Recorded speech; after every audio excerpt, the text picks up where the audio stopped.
you have to stay up to date, because if you reference something that is cancelled now or is not cool now, it's bad, very bad. Yeah. And that's where brands go wrong. It's like they have this whole approval process, and by the time it gets approved, it's dead. Yeah, it's not. You're being made fun of, and then you're going to become viral for all the wrong reasons, and that happens a lot on TikTok. Brands will go viral for the wrong reasons, and it's just obvious that there's some poor person trying their best, and they know they have to go through all the steps to get it approved, and by the time it's live, it's just not.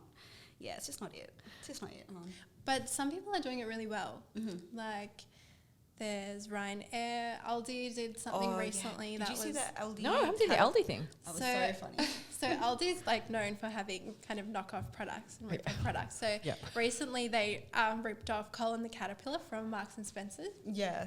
In the UK, and Marks and Spencer's sued them, or they tried to sue them, and Aldi kind of took it online and made it really so funny, entertaining. They just made fun of themselves. They were just tweeting pictures like free the caterpillar. Free the caterpillar, or Marks and Spencer's lawyers, show us the evidence, ask what evidence, and it's like a picture of someone with like cake around their face. And the funny thing was about that was that that was mainly on Twitter, and then Gen Z took it to TikTok by screenshotting all of it, and then all of a sudden they went viral on TikTok as well without even being on TikTok. Yeah, it's interesting because Gen Z's traditionally thought of as the main platform, the main market for TikTok, and it's funny because I remember when we were talking to TikTok, they said that it's not like TikTok tried to go after Gen Z. It's like Gen Z picked TikTok, which I thought was like a really interesting way of looking at it. And I think it goes back to what you were talking about, that reduced concentration span and just the quickness of it. Because I just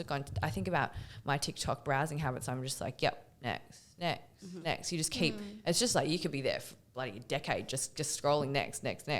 And it's like, it is really different to when I grew up, and, it's more that longer form content that you're watching, and now it's really like to even think that some videos go for 60 seconds, that's a really long time. And sometimes I'm like, can I fast forward this? I just want to see the end, that when you're going to clearly do some sort of transformation. That's the thing. I honestly find myself getting like frustrated if the intro is too long and it's a 60-second video. I'm like, come on, get to the point. Exactly. Yeah, I'll skip sometimes. I can't even wait. Yes. At the end. Yeah. And then I get frustrated. Yeah.